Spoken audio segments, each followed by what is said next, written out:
Halo teman-teman, selamat datang di channel saya. Pada kesempatan kali ini kita akan coba belajar tentang nomad ACL dan variables. Nah, tapi sebelum itu, perkenalkan terlebih dahulu ya teman-teman ya. Jadi perkenalan, nama saya Radian.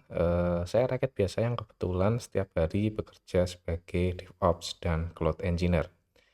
Nah, nantinya jika teman-teman ingin menghubungi saya ada beberapa cara, salah satunya itu melalui, Telegram, karena saya pribadi cukup aktif, menggunakan Telegram. Nah, sebelum teman-teman memulai materi kali ini gitu ya, ada beberapa hal yang perlu teman-teman persiapkan agar teman-teman dapat mengikuti materi ini dengan baik. Nah, yang pertama adalah teman-teman paham tentang penggunaan nomad dasar.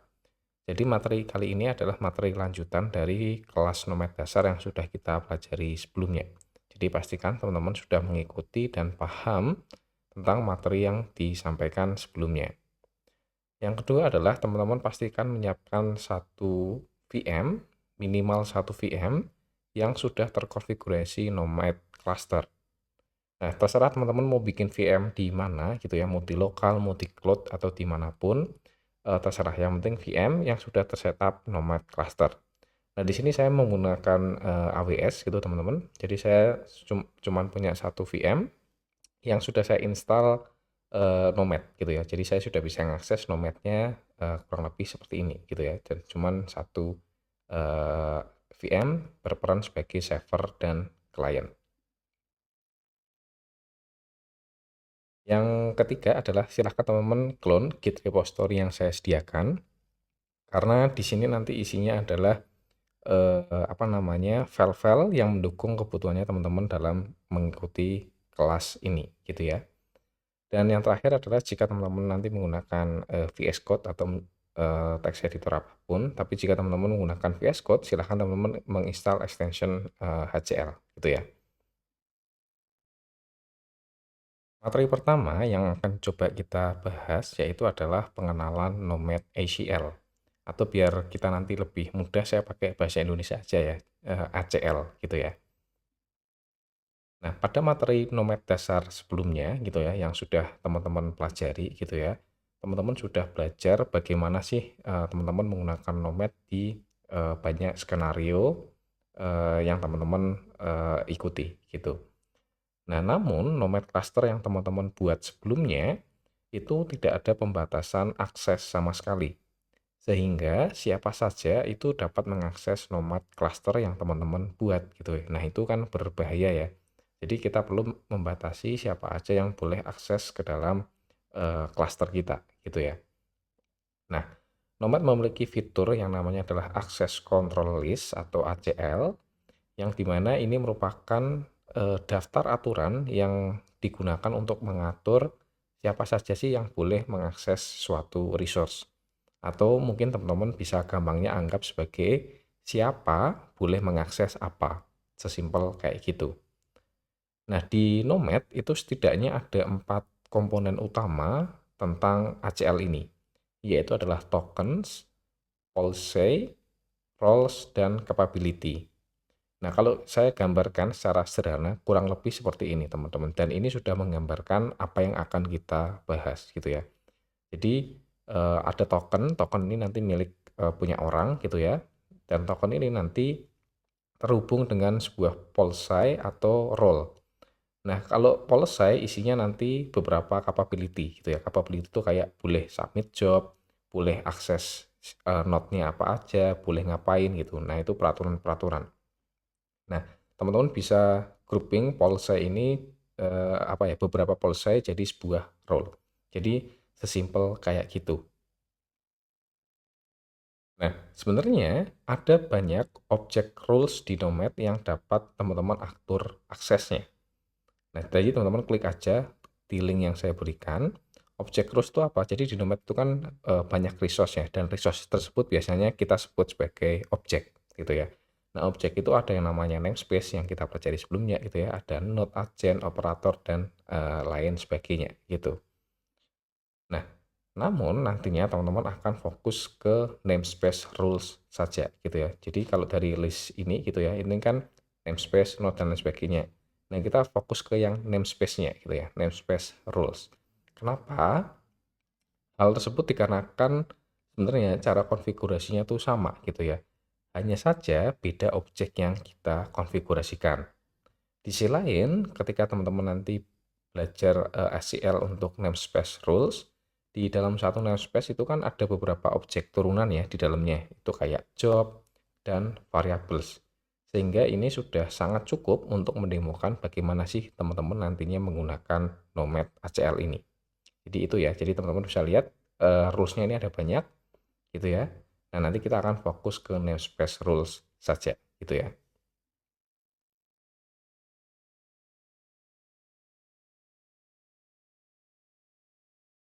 Materi selanjutnya kita akan coba bahas tentang enable nomad SQL.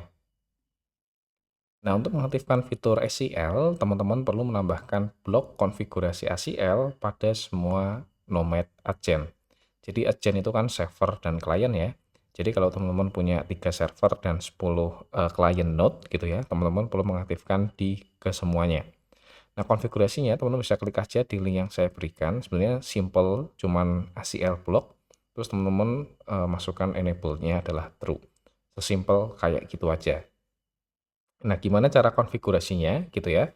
Nah, saya akan perlihatkan terlebih dahulu teman-teman konfigurasi nomad saya yang sekarang gitu ya. Jadi konfigurasinya sesimpel kayak gini gitu ya. Ini sama seperti materi nomad dasar yang teman-teman pelajari sebelumnya. Nah, untuk mengaktifkan nomad SQL, saya sudah siapkan contohnya gitu ya. Sebenarnya sama, jadi teman-teman tinggal copy aja yang SQL-nya ini. Jadi teman-teman edit pakai text editor apapun gitu ya. Nah, teman-teman masukkan konfigurasinya di sini. Nah, sebelum saya restart, teman-teman saya lihatkan terlebih dahulu gitu ya. Jadi ini adalah Nomad UI sebelum fitur ACL dihidupkan gitu ya. Jadi saya dapat melihat semua datanya gitu ya, kayak client node, server node, jobs kalau ada dan lain sebagainya gitu ya. Nah, sekarang saya akan restart Nomad-nya gitu ya untuk agar si Nomad membaca konfigurasi yang baru. Jadi kalau kita restart, seharusnya dia udah jalan.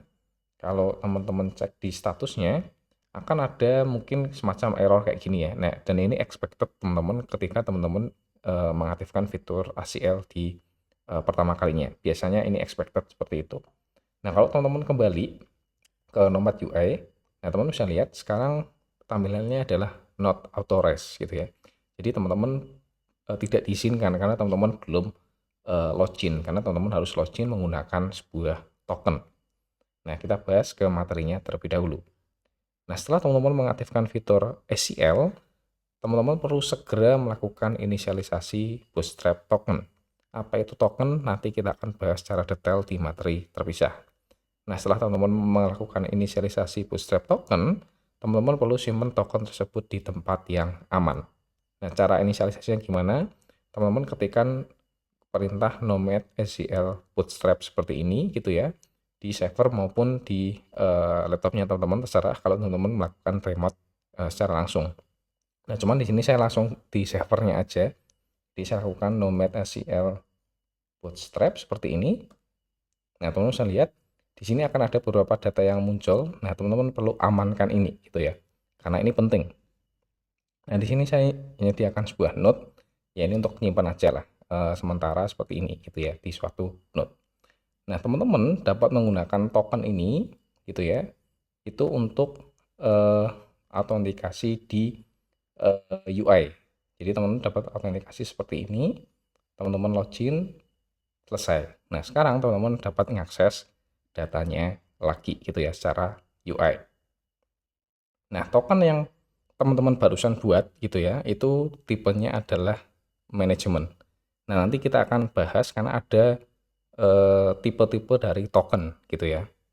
Nah, kalau teman-teman melakukan apa namanya, melakukan remote nomad dengan menggunakan CLI, teman-teman perlu menambahkan environment variables ke laptopnya teman-teman gitu ya, yang konfigurasinya adalah nomad underscore token lalu tokennya gitu ya. Nah, saya akan contohkan teman-teman. Nah, misalkan saya menambahkan variablesnya di terminal saya yang di VS Code di lokal sini gitu ya. Nah, yang pertama saya tambahkan address-nya dulu gitu ya, karena saya mau meremote. Jadi IP nomad saya kan ini gitu ya. Saya tambahkan terlebih dahulu, lalu teman-teman tambahkan yang tokennya gitu ya. Jadi saya tambahkan di sini sebentar. Nah, ini teman-teman masukkan. Nah, kalau teman lakukan di sini nomad not status misalkan. Nah, sekarang kita sudah diizinkan untuk apa ya, meremote nomad cluster kita melalui laptop saya gitu ya. Kurang lebih seperti itu.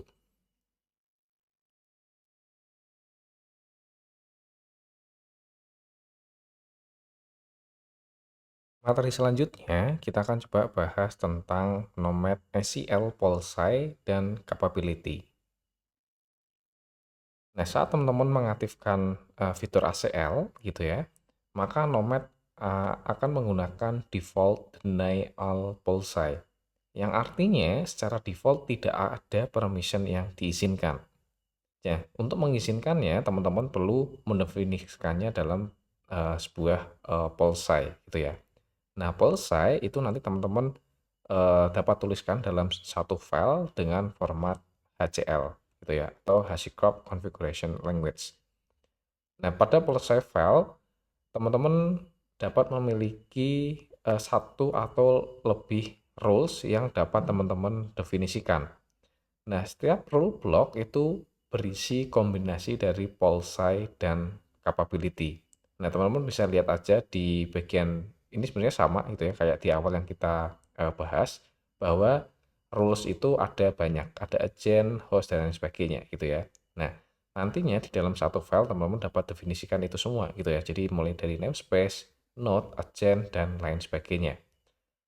Nah, di dalam satu rules ini itu biasanya isinya ada Polsai atau capability gitu ya. Nah, nanti kita akan bahas ini gitu. Nah, mungkin ini untuk di awal teman-teman akan sedikit membingungkan gitu ya. Jadi kita langsung coba praktekkan saja di slide berikutnya. Nah, silahkan teman-teman gunakan file nomor 1 dan 2 pada folder Polsai yang sudah saya siapkan. Nah, teman-teman dapat membuat sebuah Polsai itu melalui web UI ataupun melalui command line seperti ini gitu ya. Nah, mari kita coba praktekkan sambil kita bahas. Nah, kalau teman-teman lihat di folder yang saya berikan di sini ya, di folder Polsai nomor 1 gitu ya. Jadi saya definisikan Polsai untuk akses di namespace default, capability-nya itu adalah ini gitu ya. Jadi capability itu semacam hak akses yang teman-teman izinkan.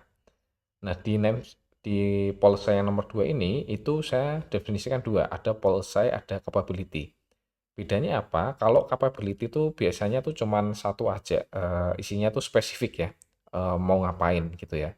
Nah, kalau Polsai ini biasanya isinya adalah grouping, teman-teman. Jadi teman-teman bisa lihat di sini misalkan di bagian namespace rules gitu ya. Teman-teman bisa lihat di sini capability teman-teman bisa definisikan banyak sekali gitu ya. Kalau Polsai itu umumnya cuman kayak read, write, deny dan sebagainya. Biasanya lebih sedikit.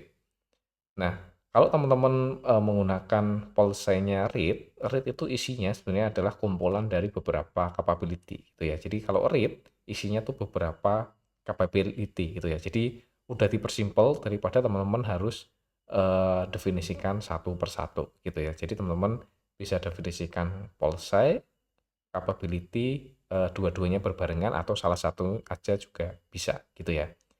Nah, untuk membuat nomad SEL gitu ya, teman-teman dapat gunakan komen kayak gini, nomad SEL, lalu mau yang dibikin apa? Kita mau bikin policy gitu ya, terus apply namanya, lalu nama filenya gitu ya. Nah, kita akan coba teman-teman. Jadi kita akan coba nomad SEL, policy, apply nama filenya gitu ya. Misalkan kita kasih namanya sesuai nama filenya aja biar nanti kita nggak bingung untuk sekarang kayak gitu ya. Kita kasih nama seperti ini, lalu filenya. Jadi kayak gini ya. Teman-teman bisa apply. Nah, teman-teman bisa cek juga dengan nomad SQL policy list gitu ya untuk melihat listnya. Ini kalau teman-teman bikin policy lewat CLI. Nah, selanjutnya saya pengen bikin policy-nya lewat web UI gitu ya. Ya untuk mendemokan aja sebenarnya. Jadi saya mungkin ke web UI-nya dulu, di bagian administrator ini, teman-teman di sini ada policy gitu ya. Jadi policy ini barusan policy yang kita buat tadi. Dan teman-teman bisa klik aja create di sini gitu ya. Kita kasih namanya sama dengan nama filenya aja, biar nggak bingung nantinya. Kayak gini. Lalu isikan sama seperti ini gitu ya. Jadi saya replace isinya di sini. Nah, saya akan save gitu ya. Nah, seharusnya sekarang kita udah punya dua polsai gitu ya sejauh ini. Nah, sejauh ini teman-teman sudah membuat polsai, tapi teman-teman belum dapat menggunakan polsai tersebut. Nah, karena setidaknya teman-teman nanti perlu membuat token terlebih dahulu. Nah, makanya kita perlu bahas terlebih dahulu apa sih yang dimaksud dengan token itu, gitu ya.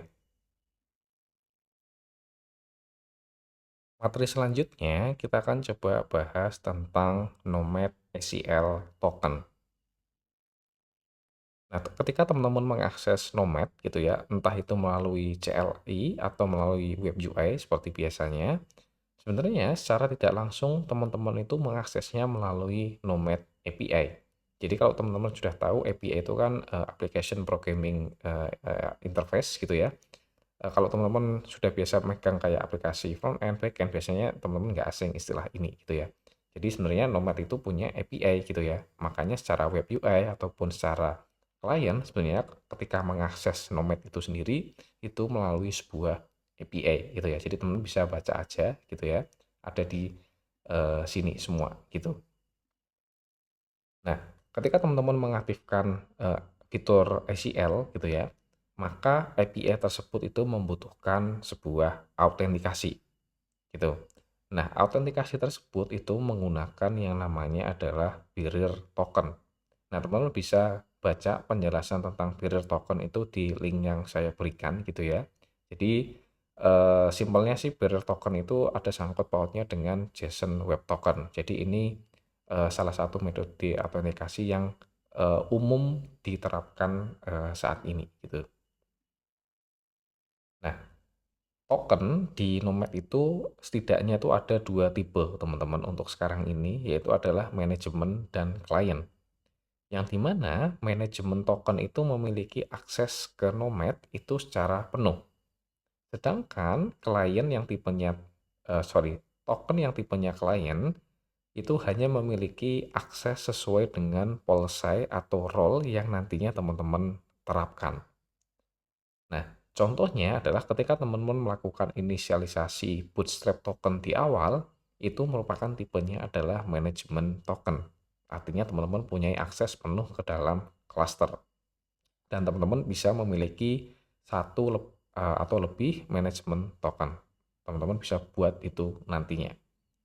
Nah, token itu dapat memiliki yang namanya adalah TTL gitu ya, atau Team to Life, yang digunakan untuk mengatur berapa lama sih token tersebut dapat digunakan gitu ya. Misalkan hanya dapat digunakan 1 bulan, 1 jam, sampai tanggal tertentu dan lain sebagainya. Jadi teman-teman dapat definisikan TTL ini gitu ya.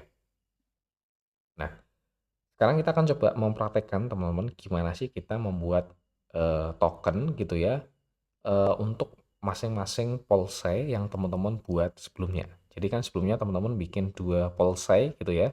Nah, kita akan coba buat 1 token untuk masing-masing polsainya. Nah, cara buatnya teman-teman tinggal pakai command ini ya, nomad ACL token create, lalu nama tokennya, lalu polsai apa yang teman-teman ingin definisikan nantinya gitu ya. Nah, sebenarnya ada option banyak teman-teman selain pelisai. Jadi ada kayak pelisai, role ID, dan role name gitu ya. Teman-teman bisa definisikan berapa kali gitu ya nantinya. Misalkan teman-teman punya 5 pelisai gitu ya. Teman-teman pengen terapkan dalam satu token. Nah, teman-teman tinggal definisikan pelisai ini multiple gitu ya, berapa kali. Nah, teman-teman juga dapat menggunakan option strip TTL ini gitu ya untuk menentukan expired token gitu ya. Misalkan 1H gitu kan, itu kan 1 jam gitu ya, dan lain sebagainya. Nah, kalau teman-teman ingin mendefinisikan tipenya, teman-teman pakai strip type gitu ya, nanti tipenya manajemen atau klien. Nah, kita coba buat tokennya terlebih dahulu sebelum kita mencoba gitu ya. Nah, kita akan buat teman-teman. Jadi kalau teman-teman cek di sini pakai nomad SEL policy list gitu ya. Kita kan punya dua policy yang kita apply sebelumnya ya, yang nomor satu dan nomor 2. Sekarang teman-teman mau bikin token nih. Jadi nomad SEL token create, lalu teman-teman kasih namanya gitu ya. Name-nya misalkan sorry. Name-nya misalkan teman-teman kasih nama token, lalu nama ini ya, default namespace read, biar teman-teman nanti nggak bingung. Jadi kita samakan aja. Jadi sesuaikan nama apa namanya policy yang kita bikin gitu ya. Cuman depannya saya tambahin token. Itu aja sih sebenarnya. Kita bikin ini yang pertama, terus udah jadi kita amankan lebih dahulu gitu ya untuk datanya ini. Kita amankan di sini gitu ya. Misalkan saya kasih pembeda, yang atas tuh manajemen token, yang bawah tipenya klien. Jadi teman-teman bisa lihat ya, tipenya klien, yang ini tipenya manajemen. Karena saya nggak mendefinisikan secara spesifik tipenya apa yang saya inginkan. Jadi defaultnya dia adalah klien. Nah, selanjutnya saya pengen bikin token untuk yang ini ya, yang policy yang satunya. Nah, saya bikinnya lewat web UI aja gitu ya, biar adil gitu ya. Jadi saya bikin lewat sini, saya create. Nah, teman-teman bisa definisikan token, lalu saya kasih nama ini, expirednya mau berapa lama gitu ya. Misalkan di sini 8 jam, ini sama dengan step TTL ya, kalau di CLI. Jadi misalkan saya mau bikin 8 jam, kalau teman-teman tipenya manajemen, teman-teman nggak akan memilih permission sama sekali gitu ya, karena dia automatically punya akses ke semuanya. Kalau tipenya klien, teman-teman definisikan policy yang ingin diterapkan. Nah, di sini saya pilih yang ini aja gitu ya. Kita bikin tokennya.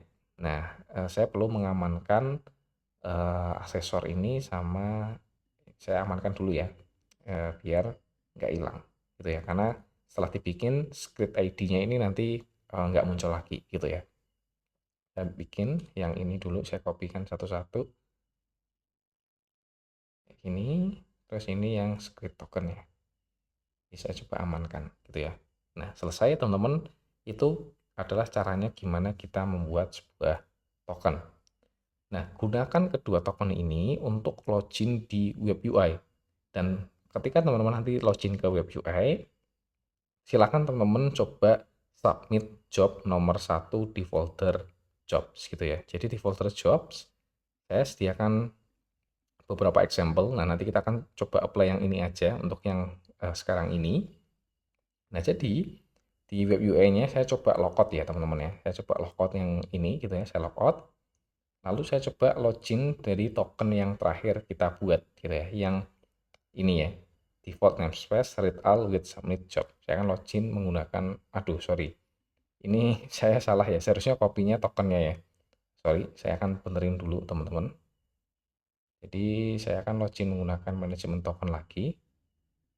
Seperti ini.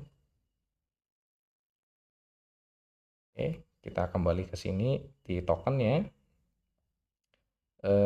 Yang ini ya, token ini kita akan coba ambil ya, yang ini. Oke, sorry, saya masukkan ke sini. Oke, sekarang saya logout dan saya login menggunakan token tersebut gitu ya. Sekilas teman-teman bisa lihat, saya bisa lihat di jobs, tapi saya nggak bisa lihat di beberapa menu ya. Jadi kayak di menu client, server, topologi ini not authorized gitu ya. Karena ini expected sesuai dengan policy yang kita apply gitu ya. Nah, kalau teman-teman menggunakan web UI, teman-teman bisa ceknya di profile ini ya. Teman-teman bisa lihat ketika teman-teman menggunakan suatu token itu policy-nya apa sih yang diizinkan gitu ya. Nah, kita cuma read sama submit job. Nah, berarti kita bisa melakukan submit job gitu ya. Nah, kita akan coba untuk mensubmit job yang ini gitu ya. Yang nomor satu ini. Teman bisa menggunakan web UI-nya ini atau melalui CLI gitu ya. Seperti biasa pakai nomad run. Tapi saya mau pakai web UI-nya aja. Saya masukkan ke sini. Teman-teman plan, terus teman-teman run gitu ya. Terus teman-teman tunggu sebentar.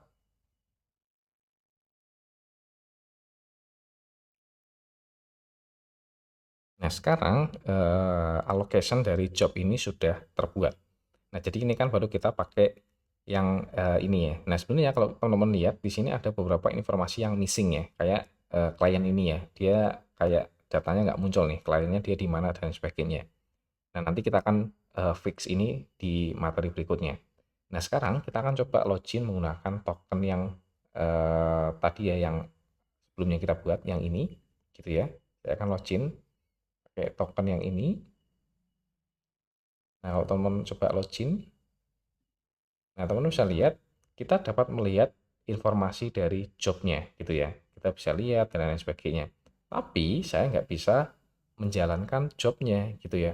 Bahkan ketika saya stop job seharusnya nggak bisa juga, gitu ya. Nah, teman-teman bisa lihat, nah ACL token itu nggak punya permission untuk melakukan stop job ini, gitu ya. Nah, jadi itu adalah contoh penggunaan token yang di-assign sebuah policy, gitu ya. Jadi teman-teman bisa buat beberapa token untuk beberapa user. Jadi seperti itu. Jadi ini saya coba logout logo teman-teman, dan saya coba login menggunakan manajemen token lagi, gitu ya.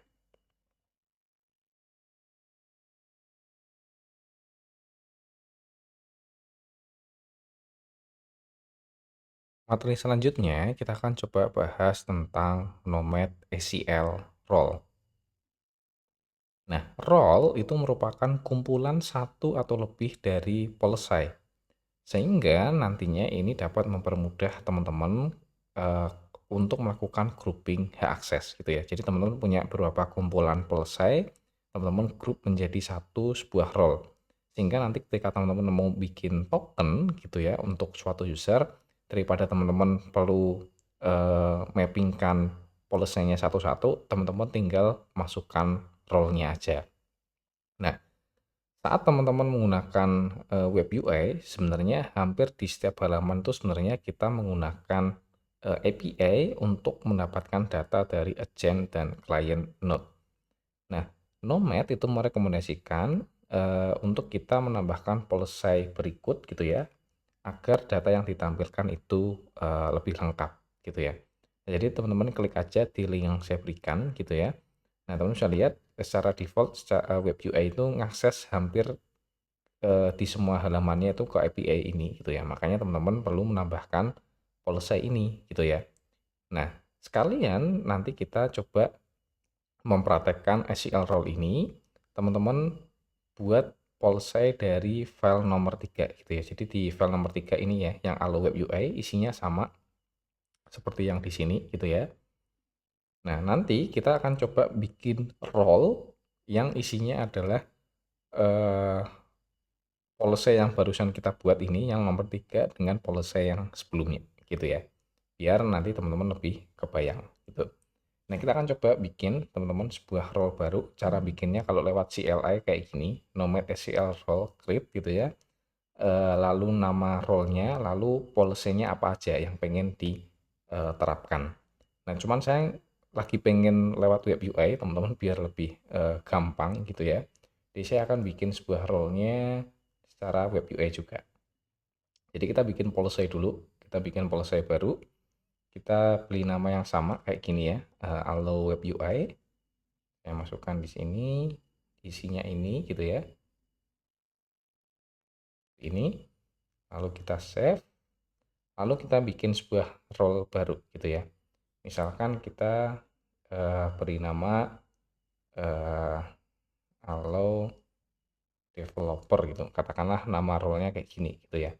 Lalu policy-nya apa aja? Nah, kita bikin misalkan Allo Web UI sama yang ini, gitu ya. Yang sebelumnya dapat submit job. Nah, kita save role-nya, selesai, teman-teman. Nah, selanjutnya kita bisa bikin token nih. Nah, di sini disiapkan eh, example-nya, gitu ya. Kita bikin token, gitu ya. Yang TTL-nya ini berapa nih? 8 jam, tipenya client, lalu nama tokennya apa, gitu ya. Jadi kita copy aja ini. Example-nya kita bisa bikin di sini. Dari web UI juga bisa, gitu ya. Cuman kita coba lewat CLI, terus kita berikan nama misalkan developer 1, gitu ya. Nah, developer 1 tuh ini, gitu ya. Misalkan terus kita bikin developer 2 karena kita punya beberapa developer, gitu. Misalkan yang pengen ngakses Nomad UI. Teman-teman copy script ID-nya, Nah, sekarang kita akan coba teman-teman, kita sign out, kita coba login lagi menggunakan token yang baru. Nah, teman bisa lihat sekarang kita sebagai developer 2 gitu ya. Kita diizinkan policy-nya ini nih, ada Allo Web UI sama yang ini gitu ya.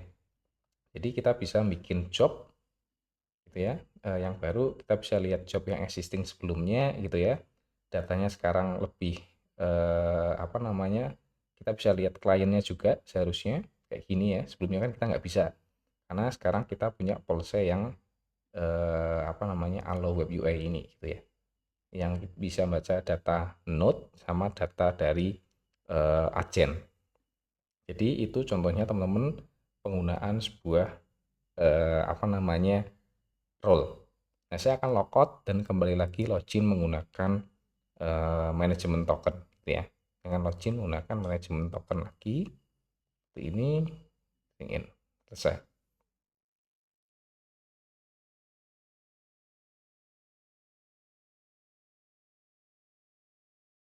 Materi selanjutnya kita akan coba bahas tentang nomad variables.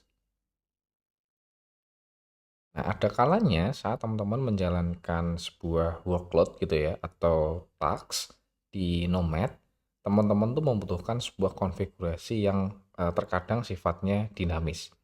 Maupun terkadang teman-teman butuh konfigurasi yang sifatnya itu sensitif gitu ya.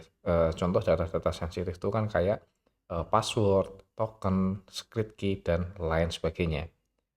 Nah, daripada teman-teman menulisnya di dalam job file gitu ya, lebih baik teman-teman nanti konfigurasikan datanya itu disimpan pada yang namanya nomad variables.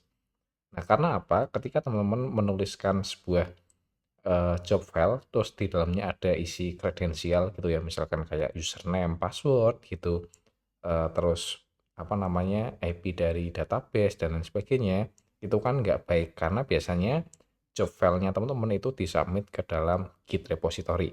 Sehingga tidak direkomendasikan teman-teman itu menyimpan kredensial di Git repository. Nah, nomad variables itu bisa dibilang sebagai simple key value database yang menyimpan datanya pada file like path gitu. Jadi seperti kayak path gitu ya. Jadi kalau teman-teman pakai Windows, Linux, Mac atau apapun ketika ngakses suatu file gitu ya, teman-teman kan bisa masuk ke foldernya dulu gitu ya. Folder ini lalu filenya. Jadi stylenya sama kayak gitu. Nah, variables itu nanti datanya akan disimpan pada server dan direplikasi ke semua server yang ada di dalam satu cluster. Nah, ada note yang perlu saya sampaikan teman-teman. Pastikan teman-teman gunakan variables itu hanya untuk menyimpan konfigurasi yang ukurannya kecil atau maksimal sekitar 64 kilobyte. Di sini ada tulisannya ya, variables itu restrict gitu ya di 64 kilobyte. Menurut saya untuk sebuah file konfigurasi 64 kilobyte itu udah sangat gede, teman-teman. Dan pastikan datanya tidak berubah secara menerus-menerus.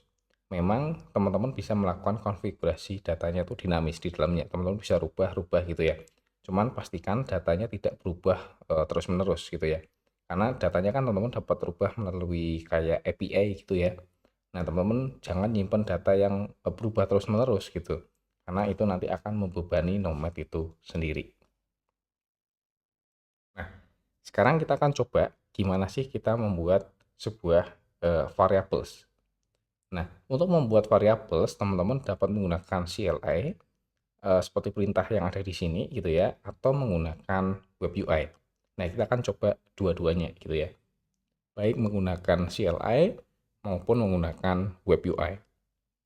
Nah, silakan teman-teman gunakan file nomor 1 dan 2 di folder var gitu ya. Nah, teman-teman bisa lihat di folder var di sini ya, ada nomor 1 sama 2. Bedanya adalah yang satu ini formatnya HCL, isinya kayak gini. Ini ceritanya adalah kita nyimpen data script key untuk AWS untuk staging account gitu ya. Jadi ini path-nya di sini di namespace mana kita ingin nyimpan variablesnya. Lalu yang di JSON-nya ini sebenarnya mirip gitu ya. Jadi path-nya ke sini, cuman ini demo account, lalu ini datanya, gitu ya. Nah, variables itu teman-teman nanti dapat simpan filenya gitu ya, dalam bentuk, kita dapat buat variables itu dalam bentuk HCL maupun JSON. Nah, kita akan coba untuk yang HCL-nya seperti ini ya, nomad var put, lalu formatnya apa, HCL, lalu filenya gitu ya. Kita akan coba teman-teman, nomad var put gini ya, seperti ini, lalu filenya adalah aws staging seperti ini. Nah, ini sudah terbuat. Teman-teman bisa lihat juga var list kayak gini, ada di sini. Kalau teman-teman pengen lihat datanya, seharusnya nomad var get seharusnya, lalu nama path-nya kayak gini. Sorry teman-teman, bentar. Nah, seperti ini. Jadi kita bisa lihat datanya. Nah, kalau teman-teman lihat di web UI gitu ya, di menu variables, nah kita bisa lihat di sini nih datanya. Ini yang staging account tadi gitu ya. Nah, sekarang kita bikin yang satunya gitu ya. Kita bikin variables baru. Kita definisikan path-nya gitu ya. Nah, di sini saya sudah menyiapkan. Sebenarnya lebih enak lewat CLI sih kayak gini, cuman nggak apa-apa, ini untuk demo aja. Jadi seperti ini path-nya pengen kemana gitu ya, lalu datanya. Nah, kita pakai JSON aja formatnya biar enak. Kita isikan dengan data yang ini gitu ya. Ini masukkan ke sini. Oke, kita save. Nah, udah jadi gitu ya. Jadi dia disimpan di script AWS, lalu ada dua file gitu ya, demo account sama staging account. Jadi sesimpel kayak gitu ketika teman-teman ingin membuat sebuah variables.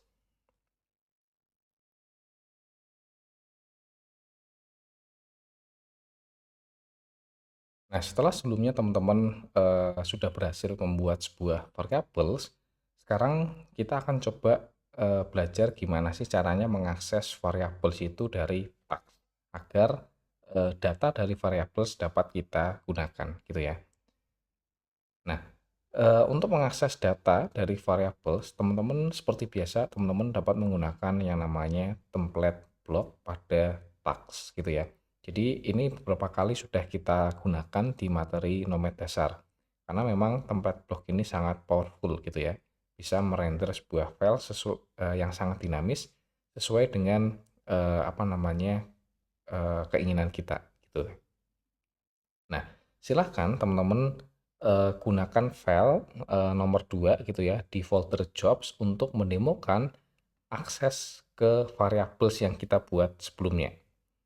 Nah, jadi kita lihat dulu teman-teman di jobs nomor 2 ini ya, akses variables custom. Teman-teman bisa lihat di sini saya punya satu tags gitu ya, yang di mana saya pengen membuat dua buah file gitu ya. File dari mana? File dari demo account ini sama demo staging account ini gitu ya. Saya pengen render itu jadi sebuah file. Nah, makanya di sini saya pakai dua template apa namanya? Stanza atau block gitu ya.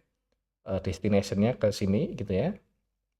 Lalu change mode-nya restart. Nah, nanti maksudnya apa? Nah, nanti kita akan demokan ini juga. Lalu datanya kita ambil dari sini ya. Nah, ini path-nya, terus kita lakukan looping seperti biasa. Jadi sesimpel kayak gitu aja sebenarnya, teman-teman. Nah, sekarang coba teman-teman jalankan job yang ini gitu ya. Jadi kita akan coba nomad run jobs seperti ini. Nah, ini masih pending, teman-teman lihat di jobs. Nah, teman-teman bisa lihat di sini masih proses sambil kita bahas ya. Nah, seharusnya allocation dari job yang teman-teman buat barusan itu akan selalu pending gitu ya. Nah, hal ini itu dikarenakan secara default teman-teman itu tidak diizinkan untuk mengakses variables tersebut gitu ya. Atau yang ingin kita akses saat ini adalah script AWS yang demo account sama yang staging account gitu ya. Lantas bagaimana kita bisa mengakses data dari variables tersebut? Nah, nanti kita akan bahas di slide berikutnya. Nah, teman-teman bisa lihat ya, di sini statusnya adalah missing nomad var block. Sebenarnya nggak missing, cuman dia ada, cuman teman-teman nggak punya akses ke sini gitu ya.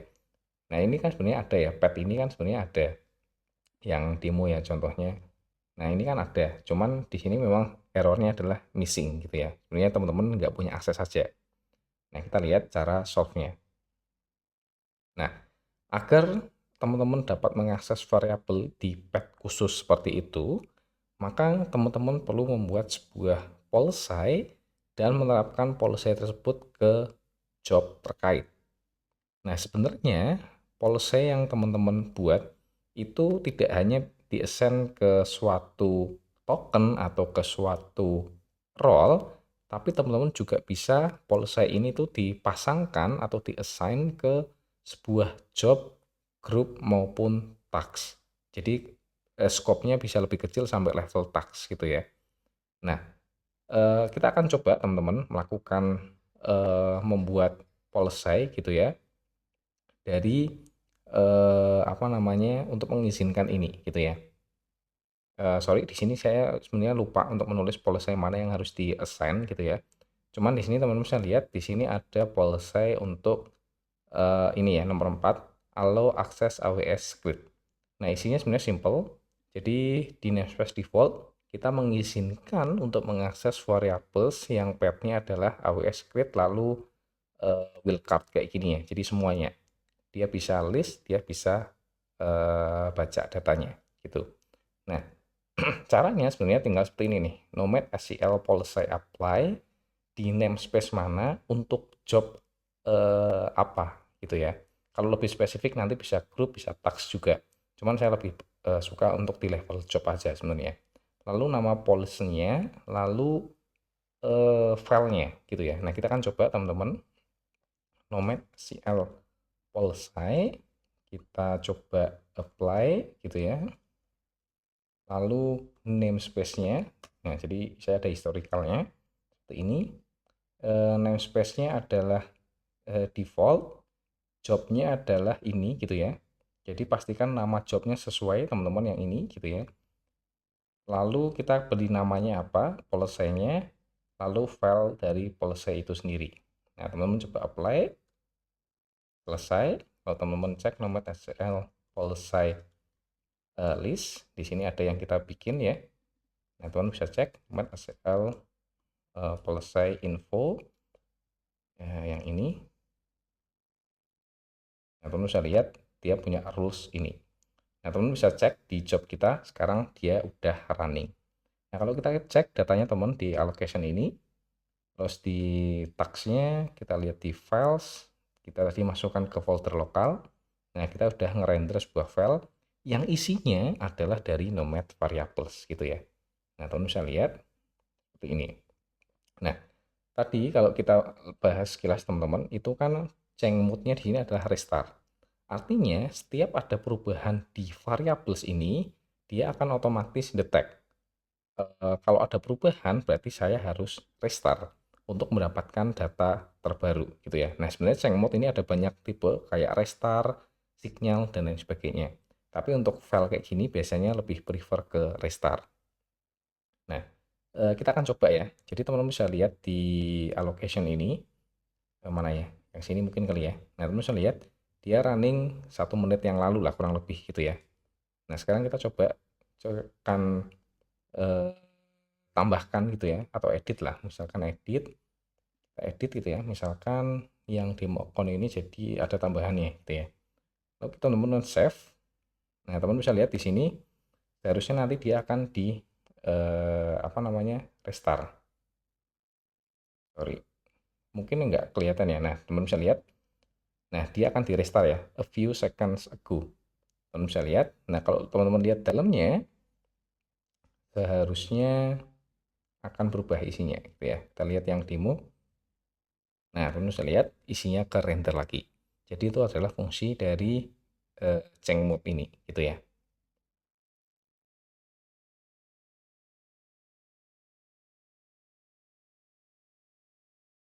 Masih di nomad variables itu ada materi tambahan yaitu adalah namanya adalah nomad owned path. Nah, secara default, tags itu hanya diizinkan untuk mengakses variables dengan path yang mengarah ke dirinya sendiri. Jadi contoh kayak nomad slash jobs slash lalu nama jobnya. Bisa juga lebih spesifik ada grupnya.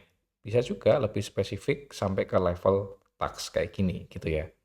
Nah, pet-pet yang seperti ini gitu ya, itu ibaratnya sudah dipesan oleh nomad khusus untuk sebuah job, group ataupun task. Dan itu tuh disebut namanya adalah nomad owned pet. Nah, ketika teman-teman eh, menggunakan pet yang stylenya seperti ini, teman-teman nggak perlu bikin apa namanya SEL kayak sebelumnya gitu ya, yang teman-teman harus assign ke suatu job gitu kan. Nah, itu memang terkadang ada kasus kita butuh seperti itu. Cuman kalau levelnya hanya konfigurasi itu tidak global gitu ya, hanya khusus untuk aplikasi atau task tertentu, teman-teman dapat mendefinisikannya seperti ini gitu ya. Nah, kita akan coba mendemokan teman-teman. Silahkan teman-teman buat variables gitu ya dengan menggunakan file nomor 3 di folder var dan jalankan job nomor 3 di folder jobs gitu ya. Lalu teman-teman nanti bisa lihat gitu ya, seharusnya eh, job tersebut dapat mengakses data dari variables yang mengarah ke dirinya. Nah, kita lihat dulu ya. Jadi di var ini di nomor 3 ini kita simpen gitu ya. Ke petnya kayak gini ya. Jadi kita simpen ke nomad jobs lalu grupnya ini gitu ya. Nah, teman-teman bisa lihat di nomor 3 ini juga kita bandingkan ya. Seperti ini. Oke, sorry sebentar. Ini yang ini. Mungkin. Lalu yang ini kita lihat ke sini. Oke.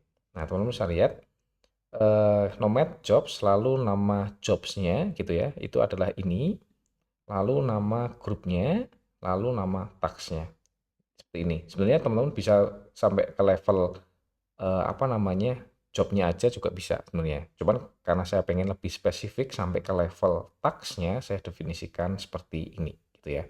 Jadi terus dia punya beberapa konfigurasi ceritanya gitu ya kayak username, password dari database, hostnya dan lain sebagainya gitu ya.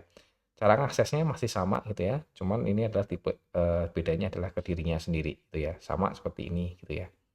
Oke, nah kita akan coba buat variablesnya dulu teman-teman dengan nomad var kayak gini ya, put lalu in hcl var lalu kita bikin kayak gini, udah jadi gitu ya. Lalu teman dapat cek dulu misalkan pengen dicek gitu ya variablesnya di sini seharusnya ada. Nah ini ya. Nah ini kita sudah punya datanya, datanya seperti ini. Nah sekarang teman-teman dapat submit jobnya yang nomor 3 ini gitu ya. Jadi seperti biasa nomor run job selalu nomor 3 gitu ya. Teman-teman jalankan, kita cek di jobnya statusnya masih deploying, kita coba tunggu sebentar. Oke, sekarang allocation-nya sudah running. Nah, teman bisa lihat allocation-nya langsung running tanpa kita perlu assign sebuah policy khusus. Karena kita mengakses variables yang mengarah ke diri kita sendiri gitu ya, atau dari job ini. Nah, teman dapat lihat di apa namanya di variabel sebenarnya sebuah job ini tuh dia ngakses ke pet mana sih. Nah, teman dapat lihat seperti ini sebenarnya gitu ya. Jadi lebih lebih enak lah lihatnya. Terus kita lihat datanya yang di render gitu ya. Kita lihat di tagsnya, di files, kita di folder lokal. Nah, ini ada config app. Nah, isinya adalah dari variables yang kita buat gitu ya. Jadi kita sudah berhasil memanfaatkan apa namanya nomad variables untuk di dua kondisi gitu ya.